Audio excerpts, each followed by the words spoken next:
And welcome back to the Law News Network. I'm your host for the afternoon, Caroline Polisi, and we have a very special segment for you today. I'm joined here in studio with Michel Bryant, attorney. Michael, we have a special segment, as I alluded to today. We have Malcolm LaVergne, who is O.J. Simpson's lawyer, on the line. Malcolm, thank you for joining us today. You're very welcome. So Malcolm, you know why we're all here. We're getting a lot of conflicting reports. There's been breaking news recently surrounding your client. I wanted to let you take the lead before I sort of repeat some of the allegations, because I want to know where you stand on them. Well, where I stand today is that everything has been resolved.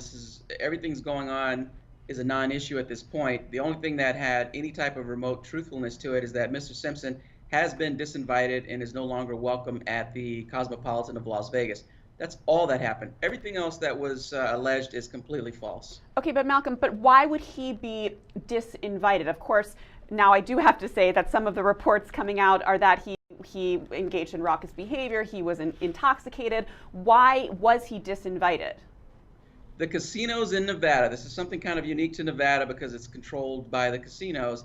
The casinos can ban anyone here for any reason at all or no reason at all. There was just a recent court case of the Supreme Court of Nevada last year that basically says you can ban anyone for any reason whatsoever. We don't care. And as long as you don't say why you banned them, then we're basically going to back you up. So they don't need a reason to back Mr. Simpson up. And as predicted, the Cosmopolitan will not comment on why they banned Simpson from the hotel. I predicted that before they even made a statement. Okay, well, we do know it's the Cosmopolitan Hotel. We do know that he's been disinvited. I understand what you're saying, that it's the hotel's prerogative. They can disinvite whomever they choose for any reason or no reason.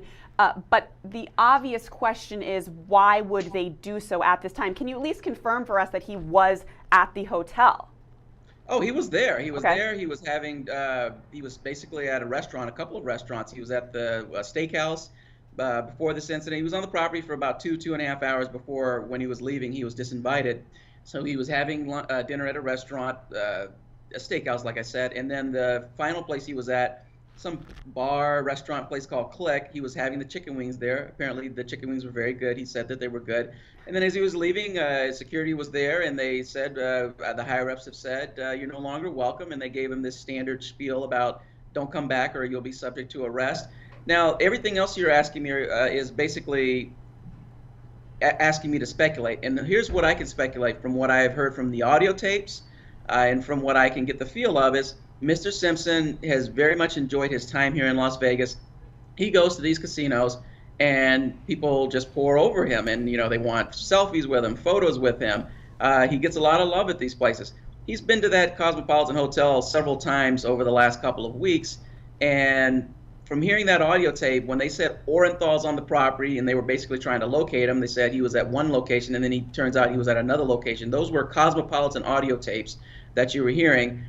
My guess is that they had already decided before Mr. Simpson entered the property on Wednesday, to ban him. So the next time he actually showed up on the property, they let him have his dinner, be with friends. He was there visiting a friend who was leaving early in the morning, and with another friend too.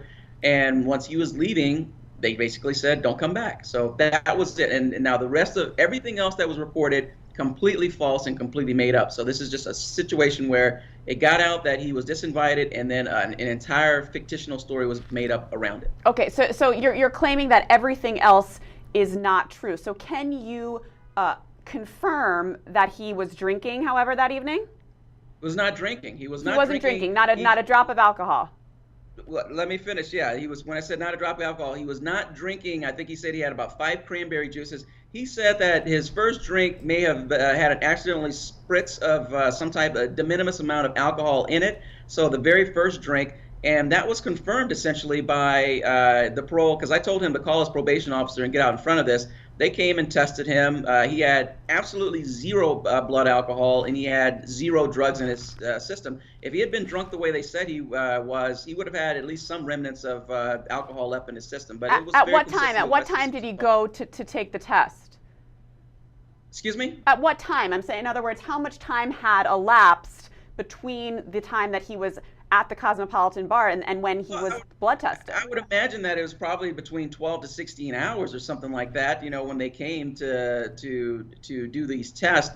So he just wasn't drinking, and nobody reports that he was drinking anything. So I believe my client, and once I get corroboration, which I did in the form of them testing him, I totally believed him. And I want to make sure this is clear. Mr. Simpson is allowed, under the terms of his parole, is allowed to drink, but not drink to excess.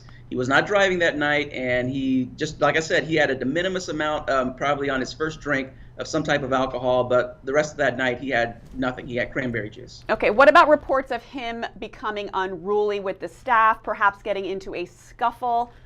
You're claiming that that is false. Completely fictional. And when I went over this with Mr. Simpson wants it to be known very clear. If anyone there, obviously the Cosmopolitan's not going to comment anymore, but if anyone else who had their cameras there, videoing this incident, doing anything, if he challenges anyone to show at any point that he was at that property being unruly, doing anything, breaking glasses, what I've heard, it just didn't exist. As a matter of fact, all the people who've come forward have said they didn't see Mr. Simpson doing anything other than taking photos with people and being pleasant. So he denies that, and he says bring forward videos that show anything that's remotely suggests he was being belligerent. All right. Well, for our LawNewz Network viewers out there, if you in fact saw Mr. Simpson that night, please come to his defense. Let us know what was happening, because these reports are conflicting now with what you're saying. So I thank you for setting the record straight. So what is the parole officer's stance on what happened here? Is this going to affect his supervised release? I don't think it's going to affect his supervised release. The parole officers, not only did they test Mr. Simpson, they also went and spoke with the Cosmopolitan, had contact with them. The Cosmopolitan released a statement that said this information that's going on out there is inaccurate. The Cosmopolitan itself said that. So my concern at this point is that his parole is intact. They can modify, they can do whatever they want, but I believe that his parole officers consider this a non-issue at this point.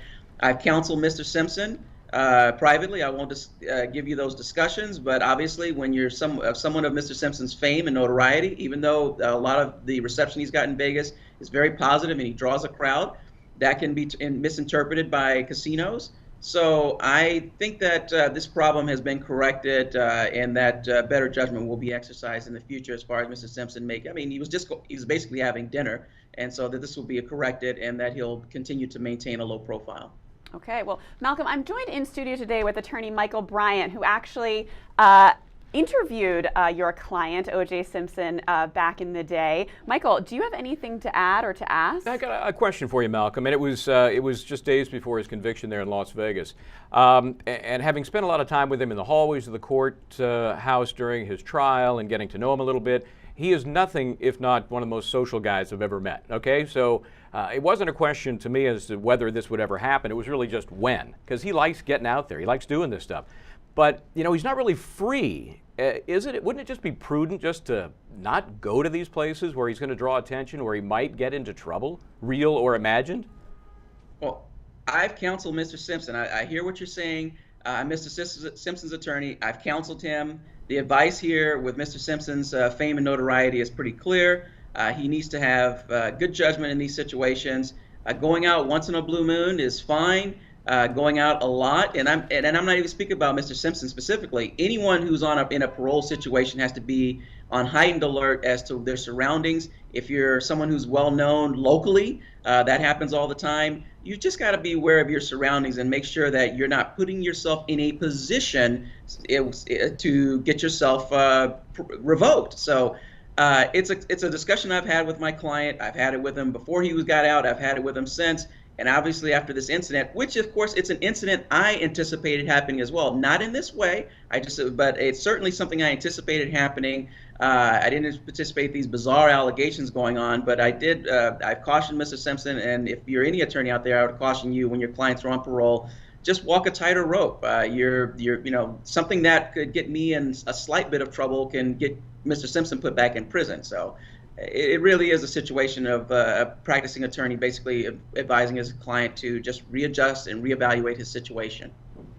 With a strong personality like Mr. Simpson, I can see how that might be difficult. So good luck with that, Malcolm. Yeah, well, I say this saying this. Mr. Simpson did nothing wrong, but he just needs to have, his judgment just needs to be more highly tuned to making sure he doesn't put himself in these types of situations. Malcolm, what's his general demeanor since he's been out? He hasn't been out very long. How does he feel about these reports? How is he doing? How is he readjusting to society? I have to tell you, Mr. Simpson loves living in Las Vegas. He crows on and on about the love he's gotten here and just practical things, you know, affordable housing, good weather this time of year, low taxes. Those are the things he really likes. So he originally envisioned Las Vegas as a stopgap. Who knows what might happen? His ultimate vision is to get back to Florida. But he is enjoying himself, and he's still enjoying himself tremendously. Remember, this is not. I'm not blaming the Cosmopolitan for what happened, because they just simply banned someone, which is their right to do for any reason. There was this wild story from this news agency that made this inflamed this way more than it should have been. But other than that, Mr. Simpson has just had an amazing time here. He really has enjoyed himself, reacquainting himself with family, friends. Everyone's come in to see him, so he really is happy to be on the outside. And what about his future plans? You alluded to it. I know initially he had wanted to move to Florida. There was some issue with whether or not he could sort of transfer his parole oversight to that state. Can you give us an update on that? Well, yeah. The update is Mr. Simpson has no immediate plans to move back to Florida right now. It's still his long-term plan. And keep in mind, it's Nevada's control over this situation. Nevada approves Mr. Simpson for transfer to Florida. Then Florida is pretty much obligated under this interstate compact to accept Mr. Simpson. Very limited situations. There was a political situation that happened from that came out of Florida. That's a non-issue at this point, as I'm concerned. With Mr. Simpson, he needs to be concerned about Nevada approving him for transfer. That's the only thing he needs, and once he does that, he'll be fine. Okay. Malcolm LaVergne, we appreciate your coming on the Law News Network to set the record straight, if you will, about all these reports. It's always nice to hear. We know we can count on you. Thank you for coming on. We hope you will come back and join us. Malcolm LaVergne. Anytime, and thank you very much. You take care of yourself, you. Carolyn.